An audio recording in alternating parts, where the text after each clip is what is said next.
I think people have got to learn to trust the AI where they can. We have emails, we have Teams messages popping up at the same time as our emails, as well as being on Zoom, as well as someone knocking on your door. There's so much of cognitive overload. What I think is going to happen is the correct utilization of AI will reduce that cognitive overload on individuals.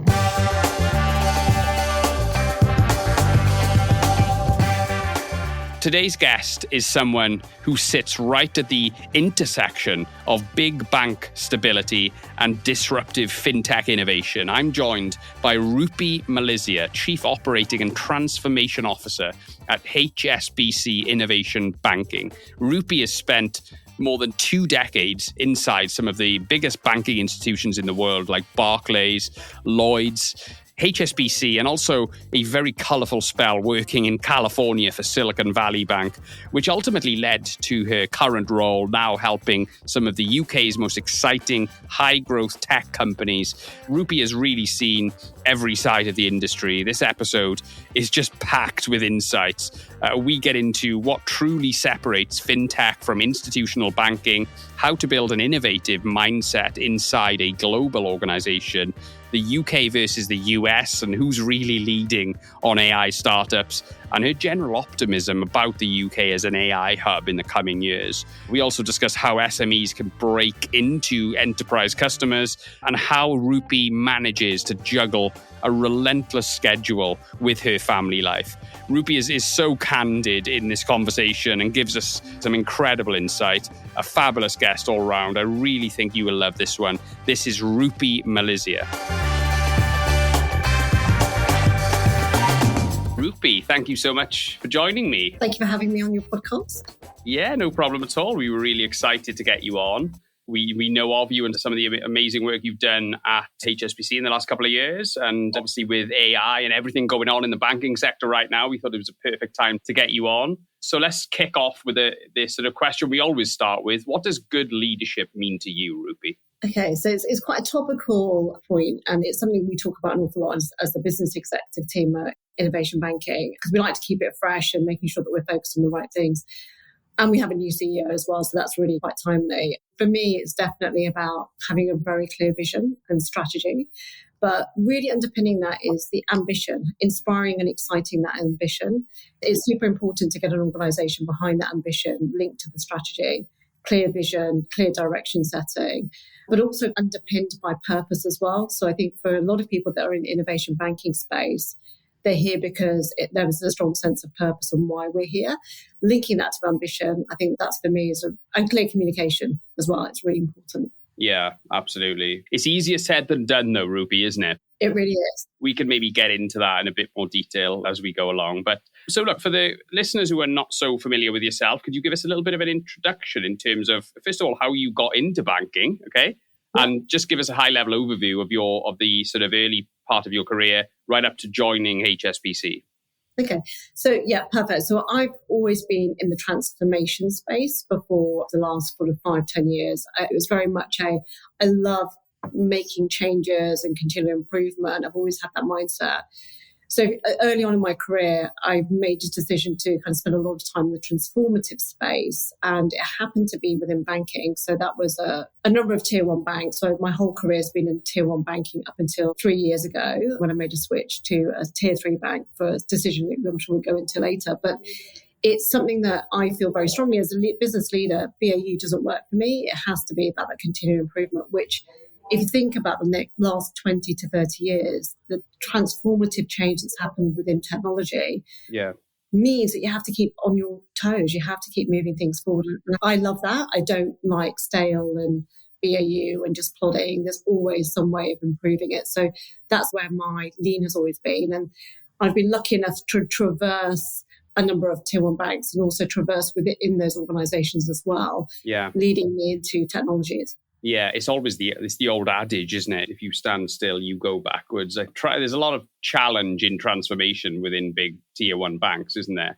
There is, definitely. And I think that tech plays a huge part of it. And I think for me, it's something I spotted very early on because through the transformations, I would always work with CIOs, with their technology, very much in the old way of thinking about it was supplier to the business, but then actually morphing it into a partnership relationship.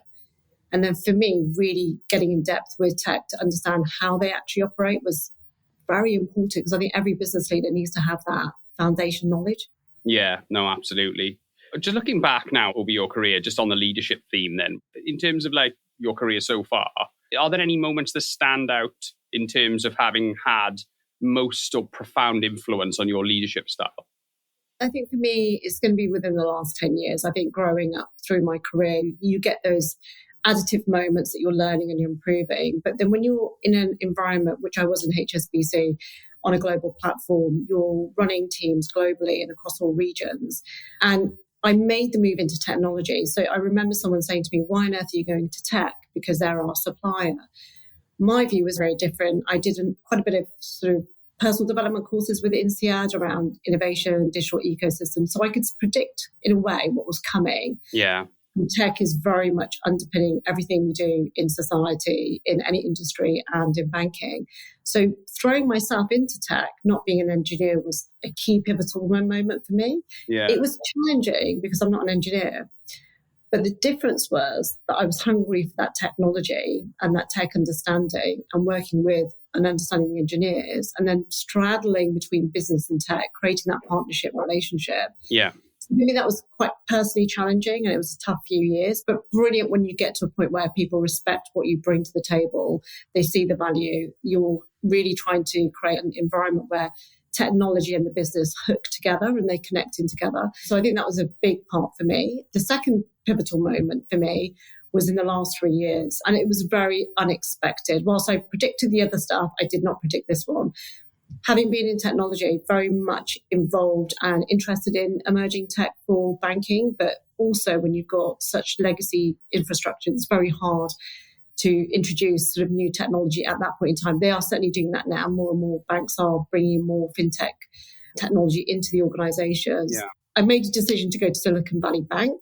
And the reason I did that, and I smile on this one, is it was a huge risk for me, always being in tier one. I felt that I needed to be in an environment where I could have a front seat at the emerging tech, which Silicon Valley Bank was all about. Yeah. Because we bank innovators of emerging tech across all types of technology. Of course. I was particularly also interested in tech in life sciences, which I think is a phenomenal area of focus.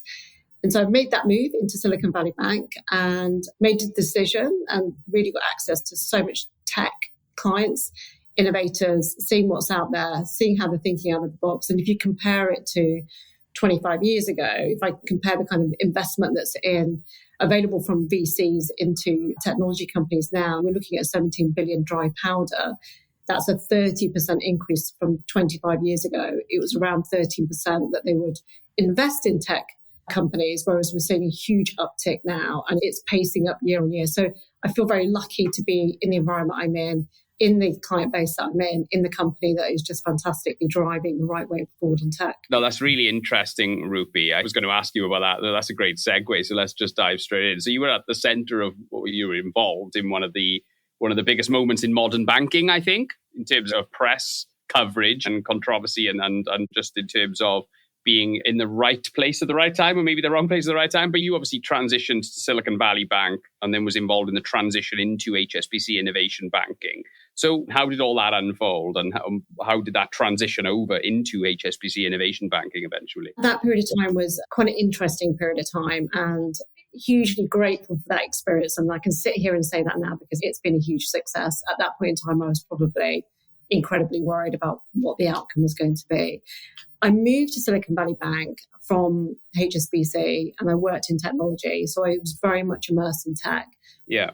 Hugely interested in innovative technology and specifically life sciences. This gave me an opportunity to have a front row seat to see how technology is progressing and how it's making a difference to the world that we live in, and knowing that technology is underpinning any business organization that exists in the world right now. Sure. Was really immersing myself in it. So I think it was a huge interest in that. I think culturally it seemed like a great fit. And the reason I joined the CEO and the executive team was very much about growing the bank internationally.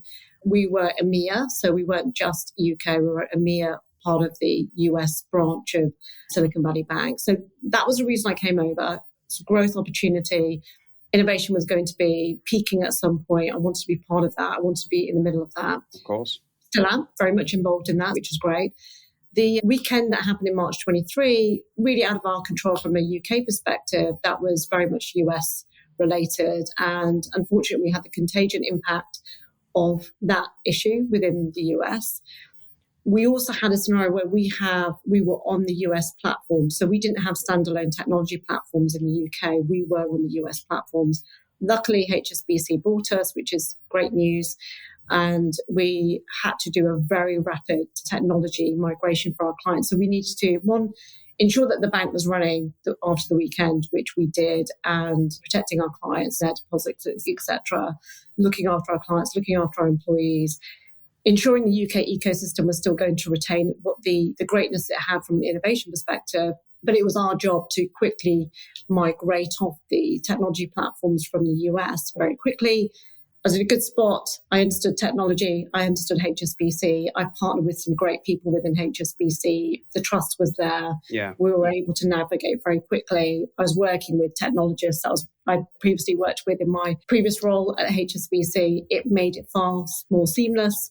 The pressure was on. We had to get it done in 100 days. Why did we have to get it done in 100 days? The US organization was bought by another bank within the US. Yeah. We felt very strongly we had to get our clients onto the technology platforms of the HSBC. It takes a lot longer to do the full transition of the bank, but the velocity of what we did was incredibly pacey and probably unheard of.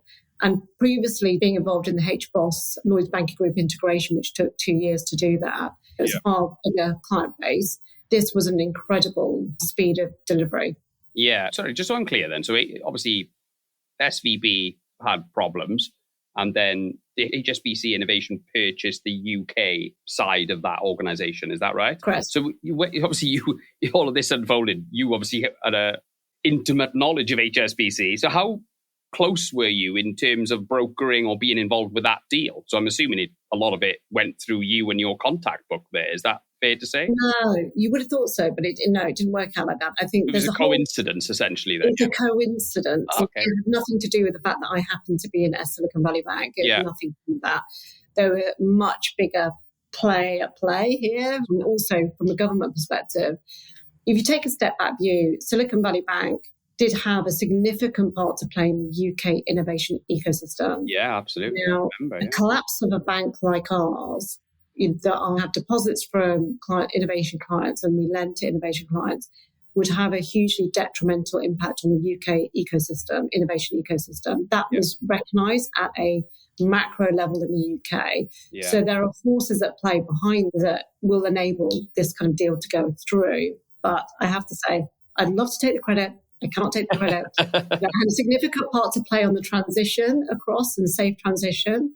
And I feel like it's been fortuitous that I was in position on the business executive team. But yeah, that was not my win for making that happen. Fair enough. That's very humble of you to say so. But I'm sure you were, obviously your skill set and your knowledge and your IP essentially was very useful at that time for SVB in terms of the deal when it did happen essentially. So could you talk us through a little bit about that transition over? Once the deal had been done, what was your involvement and what challenges did you encounter thereafter? Well, I was leading the transition for us to get us safely into HSBC. Obviously, I had my partners in HSBC that were working with us as well. Yeah. Playing a lead role in that transition, I think it was probably the most challenging time I've ever had, because there's a huge amount of emotion wrapped up in that for both your colleagues that have been in Silicon Valley Bank for a very long time. Remembering I was only there for 5 months, so I got to see culturally what it was like, and to try to create that trust that where we're going into is a safe place to be and we can still retain what we are about, because that is super important for our innovation clients. And I think our innovation clients can see we have retained what is unique about us, but leveraging everything, the might of HSBC, I would say, which is actually going to propel us forward far faster, if you like. The role that I played was a role that was within the business executive team and with our board. So we've all got a significant part to play in ensuring that we had a safe transition. Yeah. A transition of this kind is multifaceted. It's across every single domain within a bank. The hardest part would be to get us out of the technology platforms of the US when they've been bought by a different bank and we no longer belong to them. So that requires a lot of negotiation. Absolutely. That successfully happened. And we did the transition onto the systems quite smoothly, but with huge amounts of support from the technology teams in HSBC. The benefit I had is I trusted the HSBC tech teams. Yeah, of course. I knew the capability was there. You knew who to phone up. You knew which architects to phone up, who you needed to go to. It made it seamless. It was tough. It was intense. Would I ever want to go through that again? No. It was one of those things that is a once in a lifetime role that you play, but it's not something you'd want to replay. Yeah, no, I completely understand. What can you tell us about how the culture and pace differs? What's the sort of the main juxtapositions you've encountered, Rupy? I think for me, the unique thing we have is that we can touch every part of a bank end to end because we're small enough. When you work in a very large organization, it is hard to touch the front and the back at the same time, although that is something that I was very much involved in from an agile perspective to get that in play within the organization, HSBC. But we sit on a floor where we have an entire bank, so we can talk to our relationship bankers. Just before coming in here, I had one of the relationship bankers come in to see me and talk to me about cyber, a client they have from a cyber perspective, and my thoughts around their viability of what they do. And we have those sort of rich conversations. But I could also have another conversation with our risk colleagues or our legal colleagues or our HR colleagues or our ops colleagues. They're all on the floor. So we're having that real-time connectivity, which, by the way, really helped with the migration because it was fast decision-making. There are no silos. It's very much an agile way of working. And I think the difference I probably feel is every single person feels a client because we talk about that all the time. It makes it far easier. Now, large banks do talk about clients. I don't want to say they don't, they do. But you're living and breathing it every single day. And our business executive conversations every week is primed around client and what we can do more and how we can grow further and how we can support them even more, what products we can bring in, what's the emerging tech that's out there, what policy conversations are we having with government. There's so many rich conversations we're having. The enthusiasm that gets created that links to your ambition and the inspiration you can drive within an organization, you can touch everybody with that far quicker, I think. Yeah, absolutely. No, very good point. So I noticed you have been recognized, not quite recently, as Innovator of the Year, the Women in Tech Awards. Congratulations. So I just wanted to have a question in terms of achieving innovation. So if you were talking to an entrepreneur who was growing a company, having had some VC money or something, what kind of pillars or what can entrepreneurs put in place to ensure that you have an innovative culture as you grow? What kind of pillars can you implement from day one? So use tech to start with. I think that one of the things I've noticed when I interviewed a unicorn company when we launched our brand in London Tech Week back in 2023, one of the things that she had said to me and it really resonated is the organization changed shape and the DNA of the company changed shape. And that very much linked into the fact that she then drove it to $1 billion valuation. Wow. The recognition that your company will change shape, be it a CEO change, be it the founding team change, go with the flow and embrace that change and make sure you have the right people surrounding you as you're doing that change with that open-mindedness. Using tech from the start will enable you not to create the heaviness within an organization that you then have to unpick, which is far more costly. And just think forward around what do you want to be in the future when you've grown up and you've scaled, and what is that proposition that you want to be, and how do you want to be known, and how does that brand resonate? But keep it simple. Don't overcomplicate it. If you overcomplicate it, you'll lose exactly what your product is about. Yeah, I think that's a common mistake though, isn't it? People do overcomplicate things sometimes when simplicity is far more effective for whatever it is that they're trying to achieve. This episode was brought to you by Be Digital. Be Digital support leadership teams to optimize cost and get more out of technology investments. Be Digital and the team have unrivaled expertise with technology license management and data remediation and are therefore perfectly positioned to help prepare organizations for AI technology capability. And on the last point, Be Digital have just developed a cutting-edge AI readiness assessment, which provides tech leaders with a platform they need to make well-informed decisions about AI adoption strategy in 2024 and beyond. Go to bedigitaluk.com to find out more and get in touch.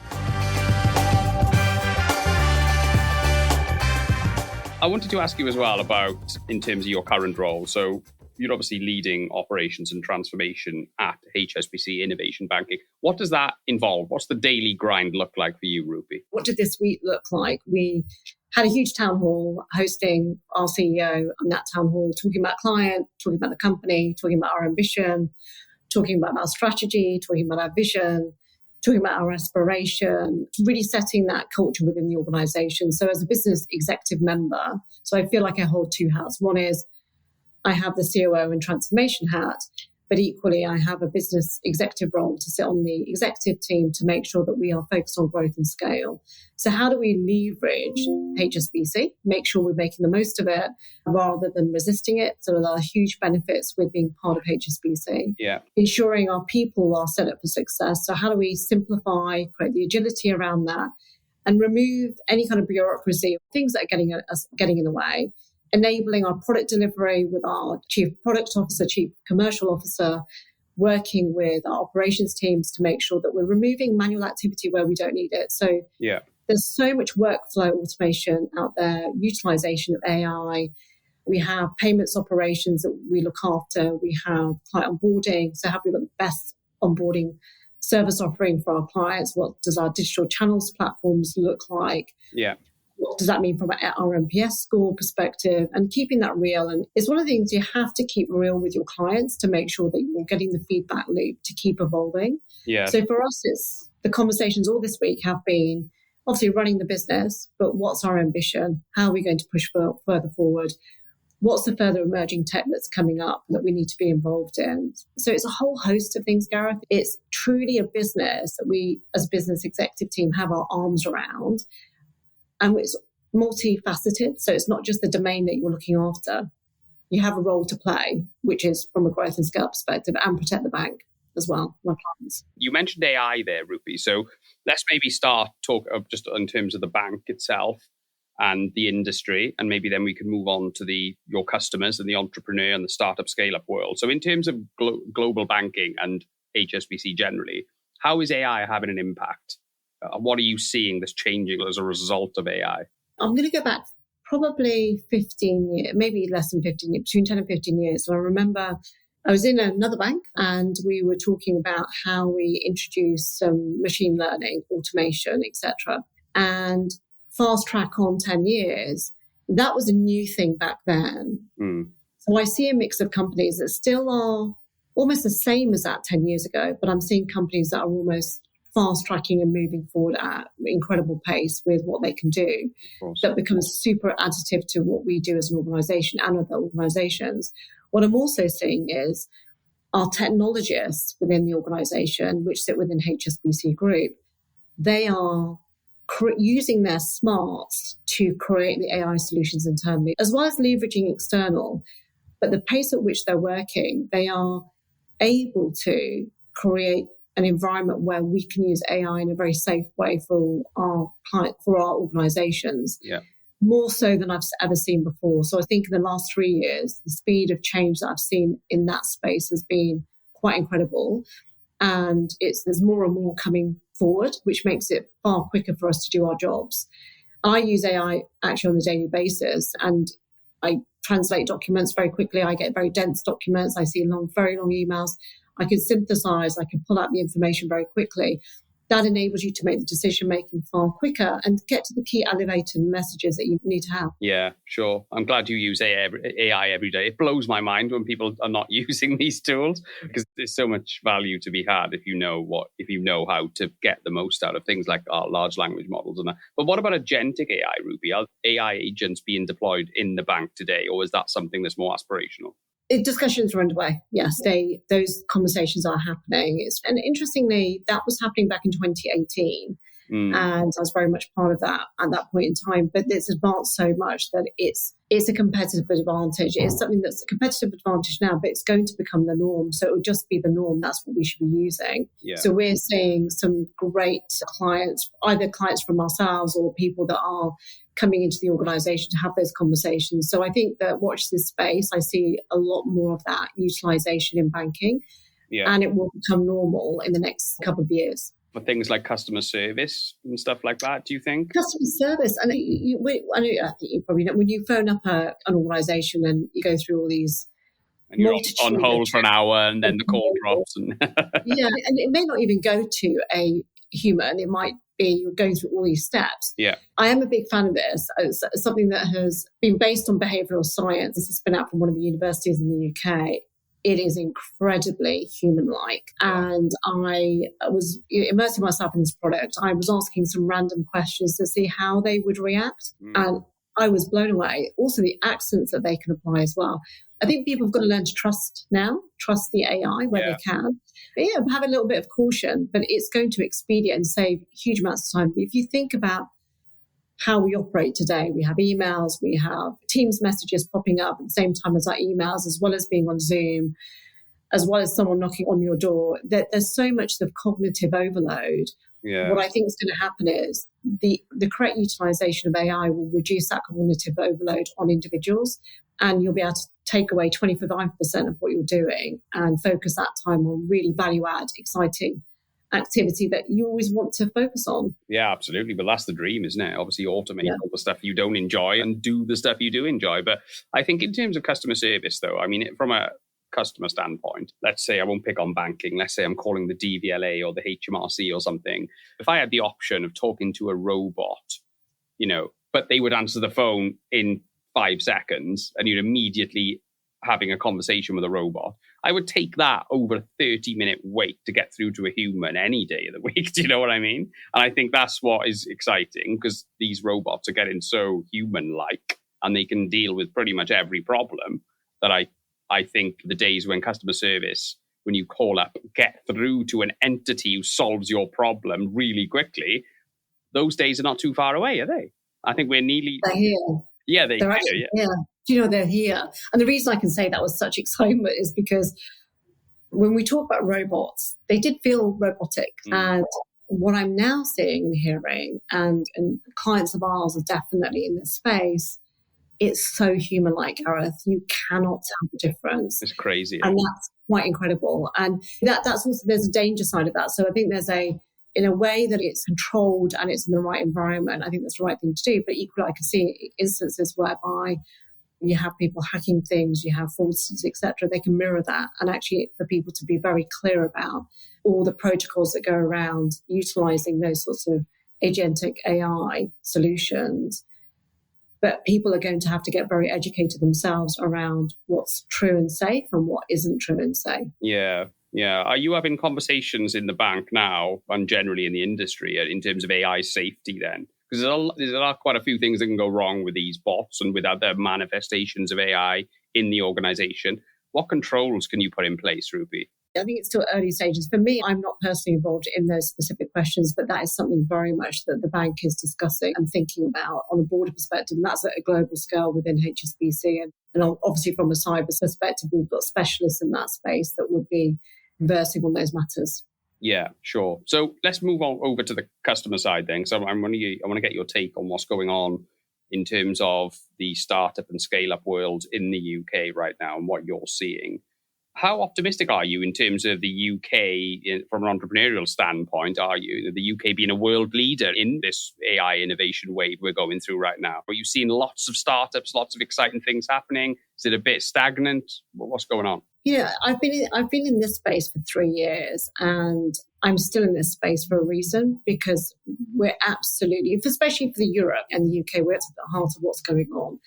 We're number one in Europe. I think that's got to be said. There's something to be said about that. We have absolutely number one for VC investment in Europe. It's not just London. There's 40% of VC rounds are outside of London now. So that's a significant shift in the last couple of years. We're seeing that it's blending out into the broader UK, which is great to see. And part of that is because we have a lot of we have great universities, and we have university spin-outs. Now, US is going to be number one, along with China, and it's probably one or two, whichever way around it is. They're going to be dominating. My personal view is that we have a lot of untapped talent within Europe and within the UK, and we need to have the trust and the ability to create the environment for our VC companies to obviously invest correctly, our companies like innovation startups to have the support that they need to be able to get that investment. And also when they decide to IPO, they do that in the UK. Yeah. So it's creating that environment. And I'm not close enough to the government policies on that, but creating that environment for that ecosystem, it's very much, I think we have a huge part to play on the world stage, and we are number one in Europe, and we can't take that away from the UK at the moment. Yeah, but there are still entrepreneurs who go to America because they see that as the place where they're going to get capital, where they're going to get investment, where they're going to get given a chance. Are you seeing it sort of the gap close with the UK? Is it, or America still like miles ahead in terms of being the best place in the world to pursue an entrepreneurial endeavor related to technology, of course? I think the gap is still big, and that's my personal perspective. No, that's, yeah, not statistically driven. It'd be difficult to say otherwise, wouldn't it? Yeah, it would. But I give you an example.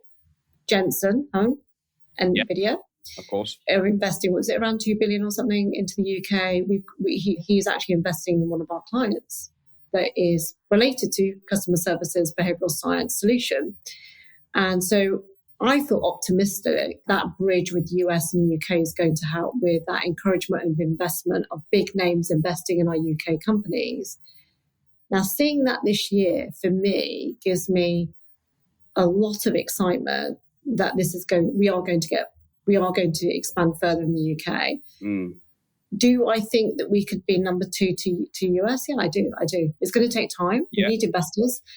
We need our companies, collective innovation companies, to have the trust of the UK and actually be helped to do what they need to do to get listed, to do their IPOs. And we need our VC companies and PE companies and angel investors investing in those companies that are UK based. Yeah. And UK companies buying the services of those innovation clients, because that will create that circular flywheel effect, which is super important for UK. Yeah, absolutely. What advice do you give to your sort of ecosystem then in terms of selling on the B2B, sort of figure a B2B product, in terms of penetrating big companies? Because I know from personal experience as an SME, trying to work with big companies is not easy. Do you like sort of offer any advice or anything to support them to try and acquire enterprise customers? So the brilliant thing about innovation banking in HSBC, and I'm going to be biased here, so I'm going to be quite enthusiastic about this, is we're not only a banking partner for our clients for growth through the different life stages, from early stage to venture growth, to IPO, to corporate.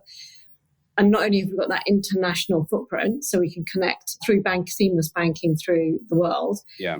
The third and most, I think the biggest thing for us is we are a connector within the innovation ecosystem. So we enable networking. So we create the environment. And this is really something that came from SVB, and they were brilliant at doing that. We've maintained that. We connect clients with VCs, with PEs, with angel investors, with government policymakers, with also our experts in domains within HSBC. It could be cyber, it could be data, it could be operations, whatever that is. We do make that connections. Now, that doesn't mean HSBC is going to buy the services of all our clients. That's not the case. There's a time and a place for everything. But to create that feedback loop, to create the insights, to share that knowledge enables our clients to understand what the challenges are of a big bank. Big banks, I feel, are now changing their approach to innovation clients and innovators and fintechs, because they know that they need to probably partner with them to get to where they need to far faster. And that's definitely expediting more than it has done before. And certainly I can see that in the last 3 years. Yeah, for sure. Can you give us like an idea of what sort of type of startups you're seeing emerge sort of over the last couple of years? I know agentic AI products seem to be popping up in a lot of places aside from that then, but is it mostly AI stuff you're seeing, Rupy, or are you seeing anything else emerge, like green tech or anything like that? Yeah, the green tech, climate tech, defense tech is obviously a big one. That's a really interesting space. I think we'll see more from the government on that as well from a defense tech perspective. If you think about it, AI, it was slow to start probably 5 years ago. It's paced up. The majority of investment does go into fintechs and AI. Yeah. The next one is healthcare, but it's underpinned by AI. So you can create diagnostics far, far quicker on clinical trials with AI. So that, from a human perspective, is incredibly important to speed up those trials. They can take years and years in the making, whereas AI is going to enable that to happen even faster. Then you overlay quantum, that processing power of that is going to speed up everything incredibly well. So I think that healthcare is hugely benefiting from AI, and we do see that that's number two. And we've got around, I think in the UK, about 3.2 billion investment going into healthcare startups, which I think is quite phenomenal. And we've got climate tech, as I've said, defense tech, green tech. But I think for me, it's definitely the fintech, AI, healthcare, and also defense tech in the space of conversations that are really emerging now. I've got to say that the health tech use case for AI is probably the most exciting one, isn't it? In terms of saving people's lives and stuff. I know a company who have got an AI product which is able to see irregular sort of data points on scans, like MRI scans and things that the human eye just would never pick up. And it's just brought forward diagnosis of certain conditions by years. But it's things like that which are just really exciting, isn't it? It's going to lead to preventative medicine versus reactive, which is cost government so much money and individuals so much money. So I think that's where we'll move to, which is much more preventative medicine. Yeah. Oh, absolutely. I think, and bespoke treatment. So in terms of having your DNA data plus your lifestyle data or whatever from a wearable, your heart rate and all that. 100%. So you put them together, and if you've got a condition, obviously the cure will be bespoke to your circumstances, your genotype, etc. That's the really exciting part about healthcare, isn't it? Because we're all in certain little nuanced ways. I think that's really exciting, and that is the next stage of that. You're obviously got an interest in life sciences. Where does that come from, Rupy? I have no idea. I think my husband always says to me, "You're a wannabe doctor." I don't know. I just think I just have this interest because I just think I think what it boils down to is how do you progress the world from a humanity perspective? And it could be anything. And I do find all of these things that are helping us move forward in life very interesting. And I think that medicine is one of the things that really does need to benefit from this. Just imagine having a top surgeon somewhere in the world that can't fly to the UK, needs to do a life-saving operation for a child or whoever it is, using a robot. Yeah. Hundreds of thousands of miles away. I think that's just incredible. Yeah, no, I agree. I bet you got a wearable, have you? You got one of them? I did. And then an Aura ring. I'm probably in denial about myself, probably. So I haven't immersed myself too much personally, but I should do. Fair enough. Yeah, you can get a bit obsessed with it, to be fair. So we actually shout out to an ex-guest. We had Lara Lewington on, who has released a brilliant book recently called Hacking Humanity, which talks about this exact point of wearables and stuff like that. But yeah, so I definitely recommend that book. You mentioned the Q word earlier on, Rupy, so I couldn't let you off for that one. Quantum, okay? Is it a fallacy? Is it overly ambitious? Are you seeing a manifestation of quantum computing in the banking industry? Is it being utilized? Where are we at in terms of the quantum journey, in your opinion? I think it's where AI was 5 years ago. So I think the prediction is quantum will take hold within the next 10 years. So for me, on a day-to-day basis, no, I haven't seen that kind of really manifest itself. I think it is within the next 5 to 10 years, we'll probably see quantum being utilised or being spoken about much more. It's not active now. And I do liken it to AI. It's the same space AI was in 5 years ago. So I think it will speed up, but I'm not seeing it from a day-to-day perspective. Yeah, of course. I think it is one of those things that we will see more and more of over the next couple of years. But this sort of confluence of AI and quantum, that is the singularity, I think, isn't it? You know what I mean? That was when everything will change. But another thing I wanted to ask you about, Rupy, is I know you're a strong advocate for inclusivity and certainly within leadership. So I wanted to ask you about female entrepreneurs. Are you seeing a healthy balance in terms of the amount of new entrepreneurs? Is it still heavily weighted towards one or the other? What is your forecast, and how optimistic are you about the amount of female entrepreneurs that are emerging in the UK at the moment? They're definitely there. They find it incredibly challenging to get the right level of investments. Really? I've heard many horror stories, and I don't want to particularly give the specific stat because it could have changed, but it's in the very, very single-digit percentile of women getting investments. And I think that we've got to be very active in that space to help support women and create the networks for them. But I think there's a perception aspect, and there is also the products are incredible. When they get the opportunity and they do incredibly well, it's fantastic. And we should be really be applauding them, but it's not as easy as it is to their counterparts. And that's evidenced by statistics. Yeah. That's unbelievable though, isn't it? Even now, we're still seeing that. I've always found it crazy. There was significantly less women who worked in the IT world, in technology. The balance is still, it's getting better, but it's still about 70-30. And I don't know if it's something that we as a society need to improve in terms of the school, like the education system maybe, or something, or maybe it's a cultural thing. From an entrepreneurial standpoint, what can we do to ensure that female entrepreneurs fulfill their potential? I think we need to give the women that have done really well the platform to have a voice at the table, which influences the environment, and realizing it's not an overnight fix. It's going to take some time, but not to give up. You just got to keep pushing it forward. We're very active in that space from an innovation banking perspective. From our perspective, we don't differentiate between our clients. We're very inclusive on that side, but we're also very inclusive in making the connections there. The hard fact is we've got to encourage people to invest in those products and help nurture that. And I think that it's a really hard one to crack, Gareth. We just have to keep elevating the statistics. I'm a very big believer in publish the data, understand the statistics, recognize we have an issue. We need to start pushing forward on that. And I'm just going to go slightly adjacent onto technology. Yeah. One of the things that I've seen in the last couple of years where there's been change of leadership in the technology space, I'm blown away by the number of senior female technology leaders I'm now engaged with within the banking organization. Oh, that's good. Okay. And that's a huge step change. And that takes one leader to make a decision to bring in talent versus perhaps what the norm was before. And I'm seeing that. And I'm really hopeful that we can see that ripple effect out to large technology companies, but also within the investment space for our, call it underrepresented founders. Yeah.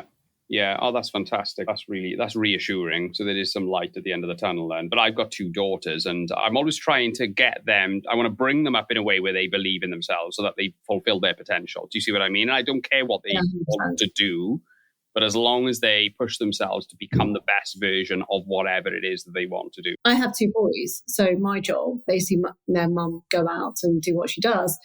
It's important for them to understand that the respect for women and women can do brilliantly well. It's the same thing, female, male. There's just a different way of making sure the messages land. Yeah, of course. Can you give us, so in terms of, obviously, you're a mum, obviously a very successful career. I'm assuming you're very busy. How do you stay balanced and organized in your life, Rupy, with all these things going on? I think it's just prioritization. So what I have to do is I have to figure out what are the 5 big decisions for that week, both personally and professionally. That's what I'm focused on. Yeah. Ahead of the game. So I do prep prior to starting the week. And then I reflect at the end of the week to say, did I do what I needed to do? And switching off when I need to switch off. So I think that I haven't got it perfectly right yet. And I'm learning as I go and figuring things out. And I'm hoping that AI is actually going to speed up my life. For example, booking a family holiday, I used AI. And it took me a couple of hours, and it's just because I was asking it lots of questions. Yeah. But this is amazing. It's done it all for me. I don't have to do the research now. Yeah, absolutely. ChatGPT especially is brilliant for purchasing decisions, for weighing things up. If anyone hasn't used it for that, I would highly recommend. I'm sure Gemini and Claude are pretty good as well. But yeah, that's brilliant. But looking ahead, what trends or technologies do you believe will have the biggest impact on the banking and fintech sectors over the next 5 years? What is really changing for you? It will be premised around AI. Yeah, I know we keep talking about AI, and I wish I had another buzzword to throw in there, but I think it is a maturity of AI. So if you think about the infancy of where AI was to where it is now, utilizing large language models, they'll be using far bigger large language models to underpin, and also the Agentic AI. I think this is where quantum does play in, and that will be the ability to process things even quicker. So things take seconds, but I'm intrigued to see how this is all going to work together from a processing capacity perspective and what that really means from a decision-making capability perspective. And I do think that wasted energy will be resolved by the AI solutions. Yeah, no, Defense tech, I think, is going to be super, super interesting. So I think the medical side of things is going to progress, and we're going to get some great solutions coming out.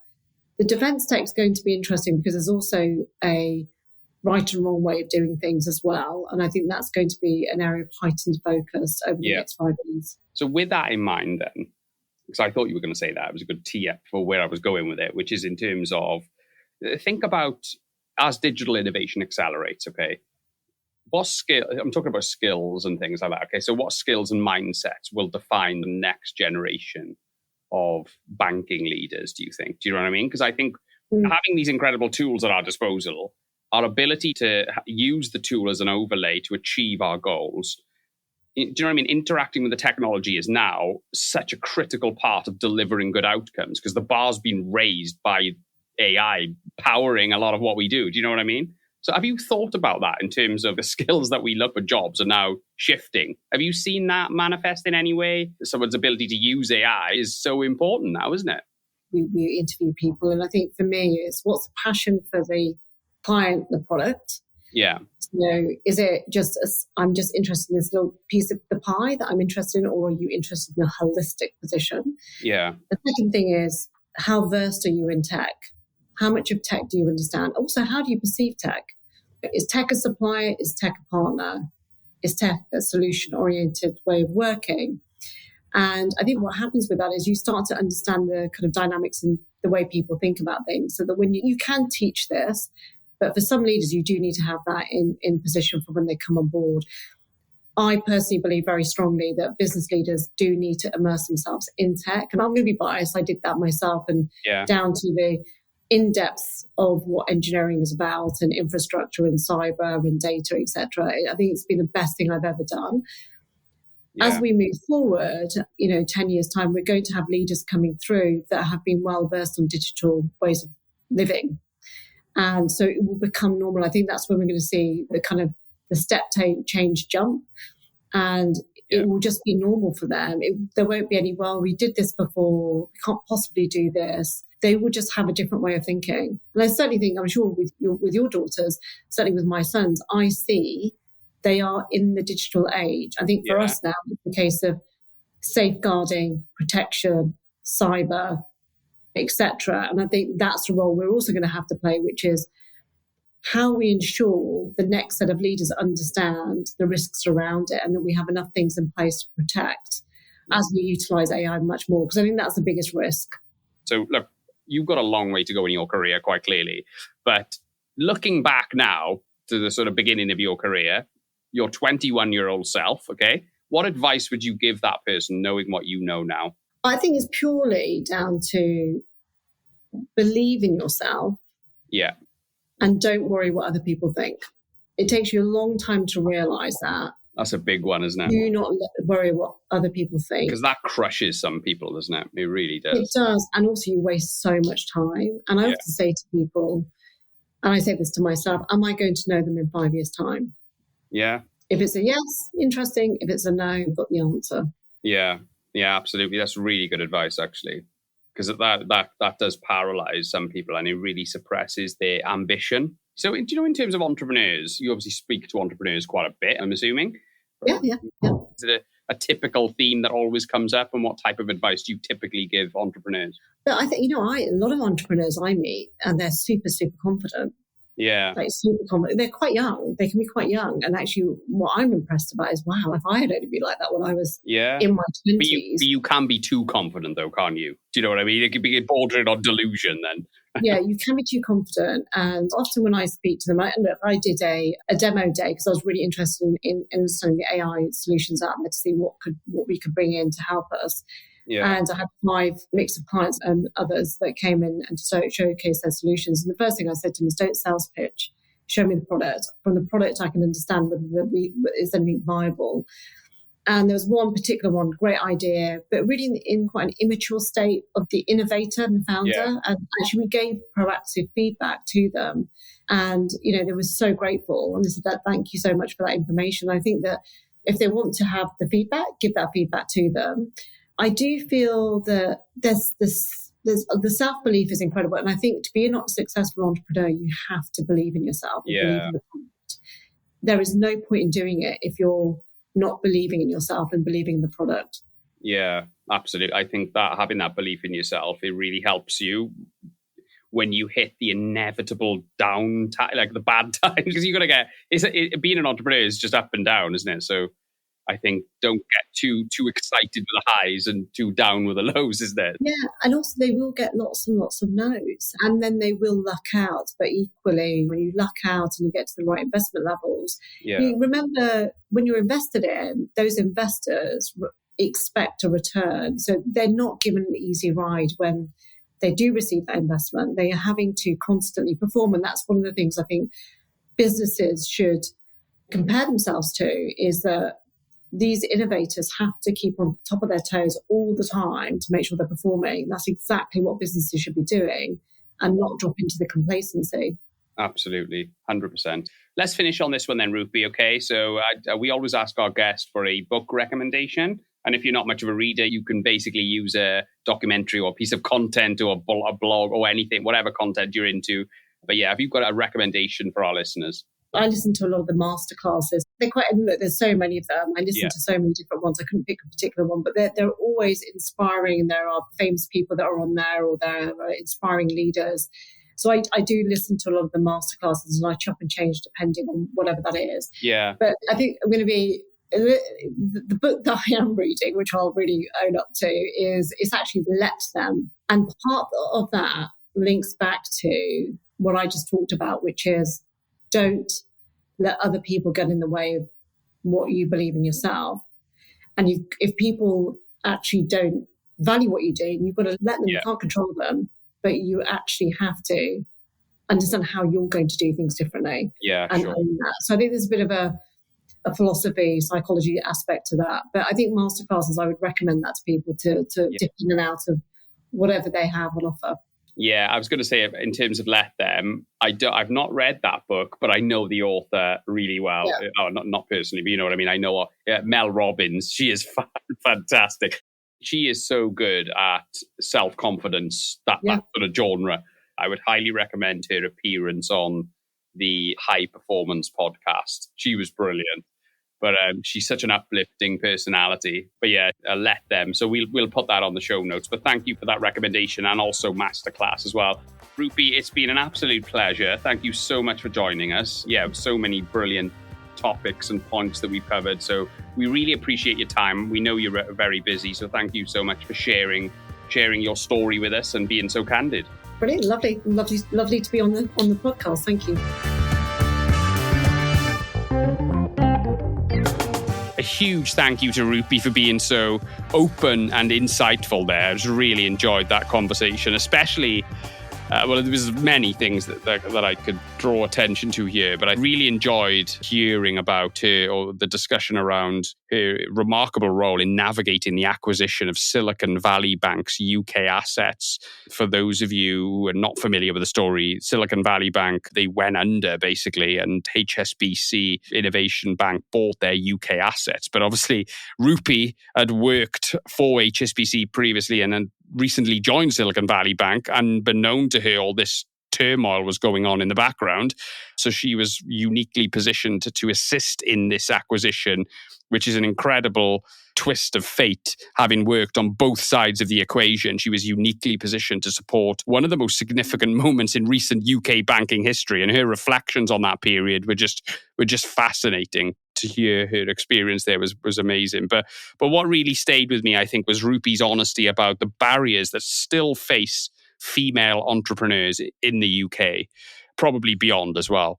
Rupy shared some shocking examples of investors hesitating to back female-led businesses, and sort of highlighted how these challenges continue to show up clearly in the data. Yet, despite that, her optimism was infectious. Rupy spoke passionately about how the landscape is shifting and how HSBC Innovation Banking is working to buck the trend. And why publishing these statistics openly is a crucial step towards real accountability and better funding outcomes for female entrepreneurs. We've got to get the message out there. This changes, But yeah, look, I mean, that was a really important thing that I wanted to draw attention to. But thank you so much for listening. If you enjoyed this episode, please follow, subscribe, share with someone who you think would benefit from Rupy's insights. It makes a real difference in helping the show reach more people. But we really appreciate you listening. Hope to see you on the next one.